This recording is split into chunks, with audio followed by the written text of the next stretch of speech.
आज का सबक सूरह यासीन से शुरू हो रहा है। यासीन का तर्जुमा हरूफ मुक़त्तआत हैं, लेकिन मुक़त्तआत हरूफ के अलावा जिन बुज़ुर्गों ने किया है उन्होंने ये किया है कि यासीन का माना है रब फरमाता है ए मेरे सैयद, ए मेरे सरदार। फरमाया वल कुरानिल हकीम, मुझे कुरान मजीद की कसम हो, इन्नका लमिनल मुरसलीन, बेशक आप रसूलों में से हैं। मुझे कसम हो कि बेशक आप रसूलों में से हैं। फिर अल्लाह तबारक व तआला ने आगे मुतअद्दिद आयात के अंदर सूरह यासीन की मुतअद्दिद आयात के अंदर अल्लाह तबारक व तआला ने गाफिल लोगों को अल्लाह के अज़ाब से डराया है और उन पर हक़ की हुज्जत को कायम किया। लेकिन कुछ सरकश लोग ऐसे होते हैं जिन पर दावत हक़ का असर नहीं होता।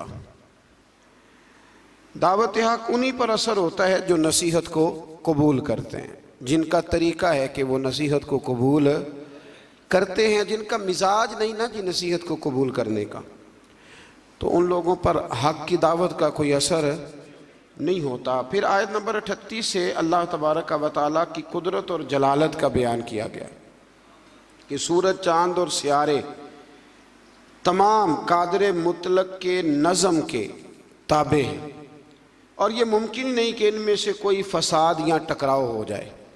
फिर आयत नंबर 48 में फरमाया कि कुफार कहते हैं वो वादा कब आएगा कि तुम सच्चे हो। इसके बाद फिर अल्लाह ताला ने वक़ूए क़यामत का जिक्र फरमाया है और बेशक बादल मौत को मुख्तलिफ पैरायों के अंदर बयान फरमाया है। आयत नंबर 54 से इरशाद फरमाया कि बग़ैर किसी जुल्म के आमाल का बदला देने और जन्नती लोगों के लिए नेमतों का जिक्र है और मुजरिमों को अलग करने और जहन्नम के आज़ाब का भी अल्लाह ने इन्हीं आयात के अंदर तज़किरा फरमाया है। आयत नंबर 65 में अल्लाह तबारक व तआला ने बताया है कि क़यामत के दिन मुजरिमों के मुँहों पर मोहरें लगा दी जाएंगी। मुँह होंगे, इन पर मोहर लगा दी जाएगी और इनके हाथ, पैर और दीगर आज़ा सुल्तानी गवाह बन के अल्लाह की अदालत में इनके खिलाफ गवाही देंगे। हाथ भी खिलाफ गवाही देगा, पैर भी खिलाफ, ज़ुबान पे तो मोहर होगी, ये गवाह बन जाएंगी सारी चीज़ कि हमसे क्या क्या जुराइम कराए जाते थे। फिर आयत नंबर 68 में बताया कि जिसे हम लंबी उम्र देते हैं तो हम इसकी जिस्मानी बनावट को इब्तदाई हालत की तरफ उलट देते हैं। यानी ऐसी लंबी उम्र की दुआ मांगनी चाहिए जिसमें इंसान की अकली, इल्मी, फ़िक्री और जिस्मानी कुव्वत सलामत रहे। इसमें सलामत ना रहे उस लंबी उम्र की दुआ, उसके लिए बुज़ुर्गों ने ये दुआ सिखाई है कि दुआ इस तरह मांगो, या अल्लाह जब तक तू मेरे लिए बेहतर समझता है मुझे दुनिया में रख, और जब मेरे हक़ में बेहतर ना हो तो फिर मुझे अपनी बारगाह का कुर्ब अता फरमा, फिर तो मुझे अपने करीब बुला ले। आयत नंबर 78 से अल्लाह तबारक व तआला ने मुनकरीन क़यामत के इस अकली सवाल का ज़िक्र फरमाया है कि जब इंसान मर जाएगा और हड्डियां तक बोसीदा हो जाएंगी तो दोबारा कौन ज़िंदा करेगा। फिर जवाब दिया कि दोबारा भी वही खालिक ज़िंदा करेगा जिसने बग़ैर किसी नामो निशान के पैदा कर दिया था। अब तो हड्डियों का नामो निशान है ना, तब तो नामो निशान भी कोई नहीं था। तो अगर उस वक़्त पैदा कर लिया था तो अब दोबारा ज़िंदा भी कर देगा। फिर आगे सूरह साफ़ात शुरू होती है।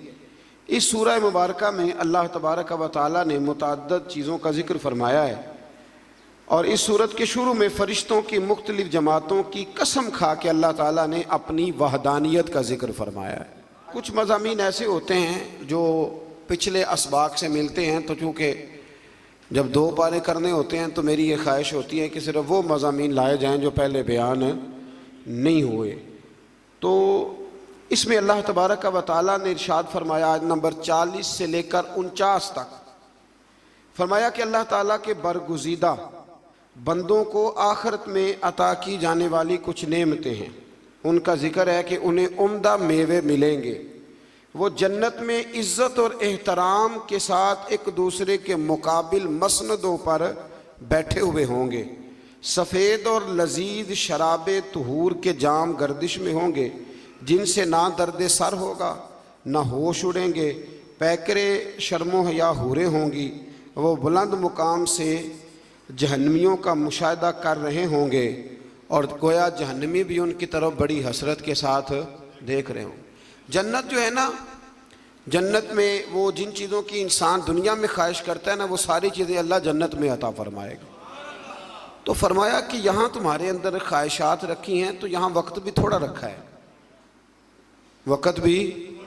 देखिए ना, अक्लमंद आदमी है ना, उसको अगर कहा जाए कि ये 5 दिन के लिए बंदोबस्त है, मौज बड़ी है, लेकिन अगर तू ये छोड़ के 5 दिन सब्र कर ले तो फिर आगे तेरे लिए सारी ज़िंदगी का सब्र है, सारी ज़िंदगी की मौज है। तो अक्लमंद कौन है, 5 दिनों वाला कि सारी ज़िंदगी वाला? तो हमने 30-35 साल की मौज चाहते हैं। इसको छोड़ें, ख्वाहिशात को दबाएं, इंशाल्लाह फिर जब आँख बंद होने के बाद दोबारा खुलेगी ना, तो फिर अल्लाह बड़ा ही फजल फरमाएगा, बड़ा अल्लाह फजल फरमाएगा। फिर इससे आगे जब हम बढ़ते हैं तो फिर एक दफ़ा हज़रत सैयदना इब्राहीम अलैहिस्सलाम का जिक्र सूरह साफ़ात के अंदर फरमाया गया, और फिर वो दोबारा से जिक्र जब आपने बुतों को तोड़ा। लेकिन इसमें एक चीज़ का इजाफा है, वो क्या है कि अल्लाह तबारक व तआला ने फरमाया कि जब हज़रत इब्राहीम अलैहिस्सलाम को आग में डालने की उनकी सारी तदबीरें नाकाम हो गई, तो फिर हमने इब्राहीम अलैहिस्सलाम को इस्माईल अलैहिस्सलाम दिए। आपको पता है, फिर जब बेटा दे दिया, अल्लाह का अपना अंदाज है ना नवाजने का। अच्छा, हमारा मसला और तरह का है, हम कहते हैं कि नवाजता है तो फिर रोज़ नवाजे, नवाजता है तो फिर अल्लाह आपको कहता है रोज़ाना ज़कात दो, अगर कह देता तो ओ भाई, साल वाले बड़ी मुश्किल से हिसाब करते हैं, और हर रोज़ तो रब हर रोज़ चीज़ों का हुक्म नहीं देता। तो अल्लाह तबारक व तआला तदरीजन चीज़ों का हुक्म देता है, तदरीजन। लेकिन जब वो देता है तो फिर कहते हैं इसमें मद्दोजज़र आएगा, कभी दुख, कभी सुख, कभी सेहत, कभी बीमारी, कभी ऊपर कभी नीचे। तो हम ना सिर्फ मीठे मीठे के कायल हैं, मीठे मीठे, कड़वे का भी कायल होना चाहिए, इसलिए कि महबूब की तरफ से जो भी अता हो जाए वो उसका करम ही है। अल्लाह ने पहले हज़रत इस्माईल दिए, और जब बेटे से पूरा दिल लग गया तो फरमाया अब इसे छोड़ के आओ वादी गैर ज़ी ज़रइन में, जहाँ आज बैतुल्लाह शरीफ है ना, वहाँ कुछ भी नहीं होता था। हज़रत जनाब इस्माईल को और उनकी वालदा को छोड़ आए 2 किलो खजूरें और एक मिश्कीदा पानी का, और क्या अल्लाह मैं इन्हें तेरे हवाले करके जाता हूँ। फिर पाबंदी लग गई तो कई साल गए नहीं।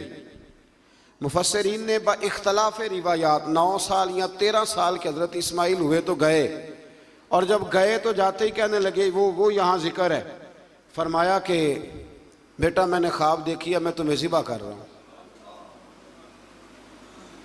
फलम्मा बालगा मा उसाया, जब बेटा साथ चलने के काबिल हो गया ना, तो कहने लगे बेटे मैंने ख्वाब देखी है, अन्नी अज़बहू का, मैं तुम्हें ज़िबा कर रहा हूँ। फंजुर माज़ा तरा, तो अपना इरादा बता। मैंने सूरज यूसुफ में भी अर्ज़ किया था कि सारी ज़िंदगी लोग माँ बेटे की मोहब्बत का जिक्र करते आए, पर कुरान मजीद ने ना 2 जगह बाप बेटे की मोहब्बत भी बड़ी खोल के बयान की है। ये बाप बेटे का रिश्ता बयान किया जा रहा है। बेटे, अब तो बेटे ज़िबा नहीं ना होते, अल्लाह ही खैर फरमाए। अब तो उनको जो सबक पढ़ाया जाता है ना, वो अच्छी तरह याद करते हैं, और याद करके सवेरे माँ बाप को सुनाते हैं कि जनाब आप भी तो थोड़ा ख्याल करें ना, अब आप भी तो ज़रा समझे ना, अब मेरे अपने भी तो बच्चे हैं ना। और देखो बाप का जो रंग कुरान ने बयान, अन्नी अस्बहू का, पुत्र मैंने ख्वाब देखी है, मैं तुझे ज़िबा कर रहा हूँ, इरादा बता। तो हज़रत इस्माईल ने ये नहीं कहा कि चलो अब्बा जी ज़िबा कर दो, कहने लगे या अबतिफ अलमा तु उमर, कहा अब्बा जी आप ज़िबा ना करें, आपने ख्वाब देखी है, ज़िबा कर रहे हैं, तो फ़कत ज़िबा ही ना करें, जो रब कहता है ना वो सारा आप मेरे साथ करें, जो हुक्म होता है वो, जो अल्लाह कहता है वो सारा करे। इसकी तफसीर में मुफस्सिरीन ने लिखा है कि गोया हज़रत इस्माईल कह रहे थे कि अब्बा जी अगर अल्लाह कहता है ना ज़िबा करो तो आप ज़िबा करें, और अगर वो कहता है ना उसके बाद मेरे टुकड़े टुकड़े करें तो आप टुकड़े टुकड़े करें, और अगर वो कहता है ना फिर इसे जला दें, तो आप जो रब कहता है ना आप वो सारा मेरे साथ सताजुदूनी इंशाअल्लाहु मिनस साबिरीन, मुझे आप इंशाअल्लाह सब्र करने वालों में से ही पाएंगे। तो फिर अल्लाह करीम ने फरमाया इब्राहीम तूने ख्वाब सच्चा करके दिखाया है, हजरत इब्राहिम ने तो पट्टी बांध ली थी आंखों पे, बेटे के हाथ बांध लिए थे, उन्होंने तो छुरी चला दी थी। अब जिसने अमर करना था उसी ने ना किया। वफदैनाहु बिज़िब्हिन अजीम, और एक ज़िब्ह अजीम का फिदिया अल्लाह ने दे दिया। तो इकबाल कहने लगे ये फैज़ान नज़र था, यहाँ के मकतब की करामत थी।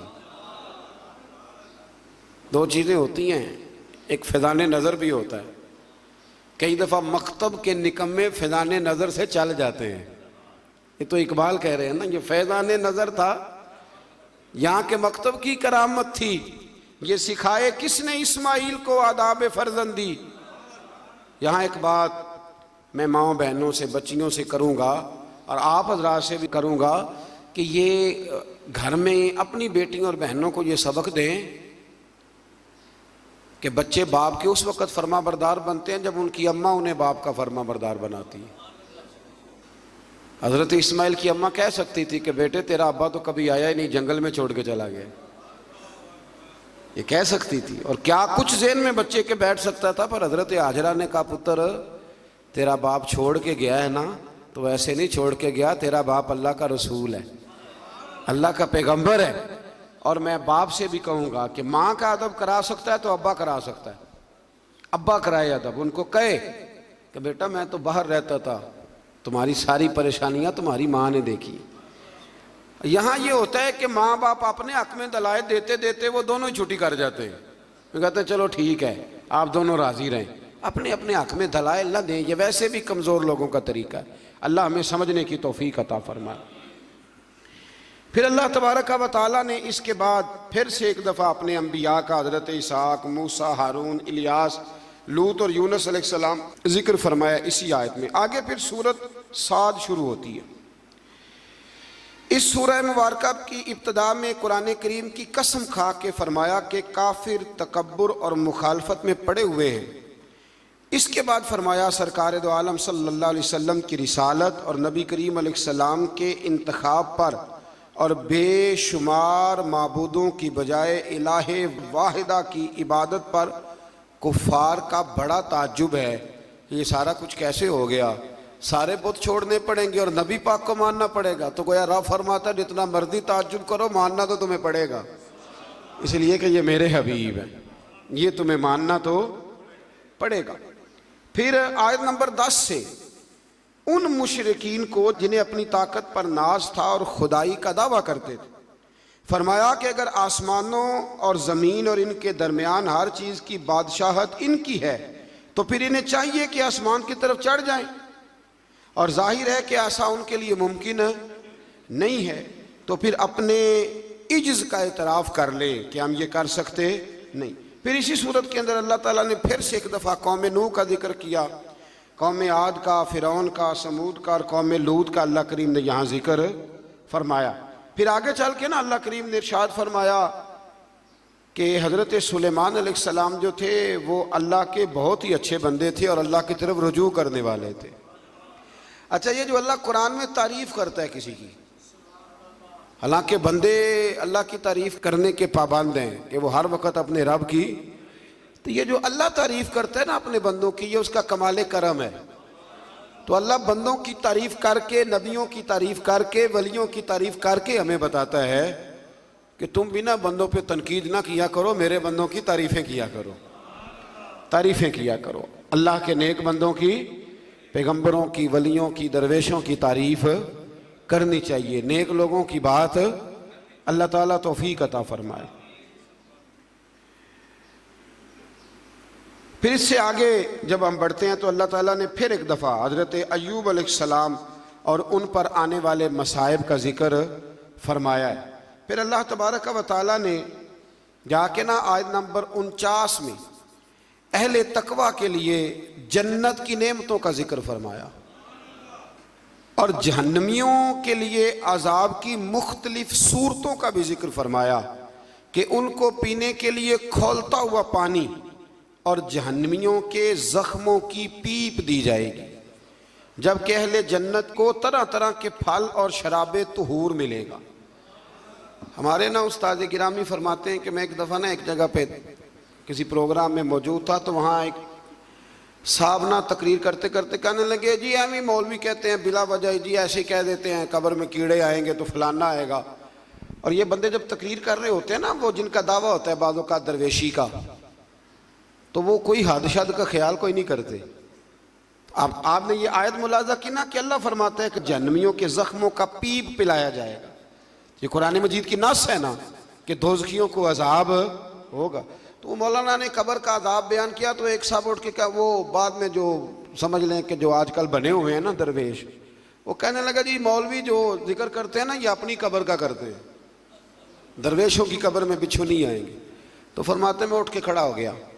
मैंने उसको कहा कि तू 2 किताबें पढ़ लेता तो तुझे भी समझ आती, वो जो कुरान ने अजाब बयान किया तो वो किसका किया है, और जो रसूल करीम ने फरमाया है कब्र का अजाब, तो नबी पाक ने किसकी कब्र का जिक्र किया।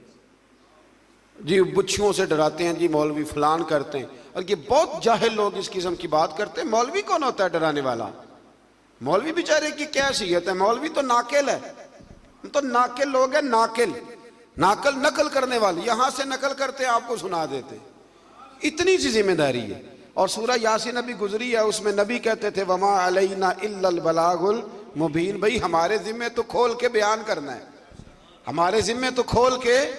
मैंने बड़े दिन पहले कहा था कि हमारी ड्यूटी मनवाने की नहीं बताने की है, हमारी आजान पढ़ने की ड्यूटी है, तलवार चलाने की ड्यूटी नहीं है। तो इसलिए ये जाहिलाना बात है कि जी अजाब का जिक्र ना करो तो जो नबी पाक ने किया है।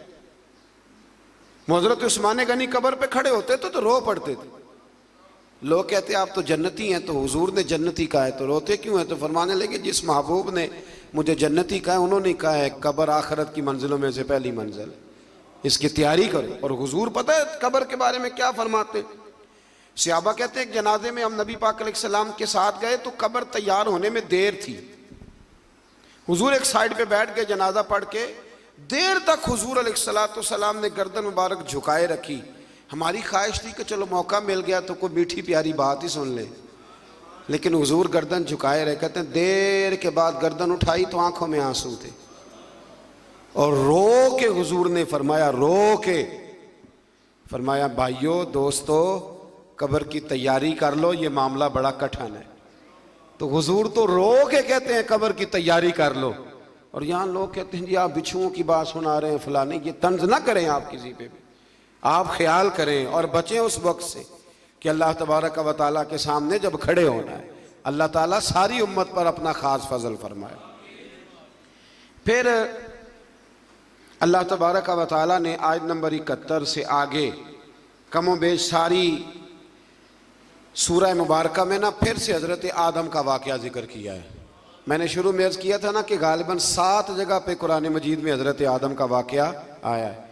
फिर से आगे सूरह ज़ुमर शुरू होती है, इसके अंदर भी अल्लाह तबारक व तआला ने बिल्कुल इसकी इब्तदा में हुक्म दिया कि दीन को अल्लाह के लिए खालिस करो, खालिस दीन, उसमें कोई मिलावट दीन।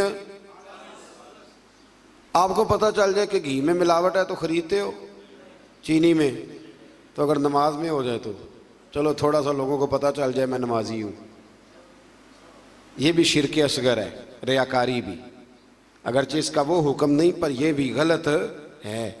यानी चलो सदका देता हूँ थोड़ा सा, अल्लाह भी राज़ी हो जाएगा और बंदों को पता चल जाएगा मैं सखी हूँ, तो रब तो खालिस दीन को कबूल करता है, खालिस, लिहाजा मुखलिस हो के अल्लाह की इबादत करें।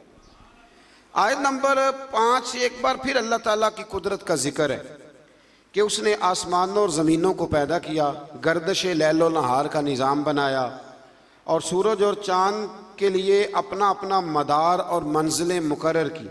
तमाम इंसानों को एक जान यानी आदम अलैहिस्सलाम से पैदा किया। सबको किससे पैदा किया है? तो फिर सारे क्या हुए?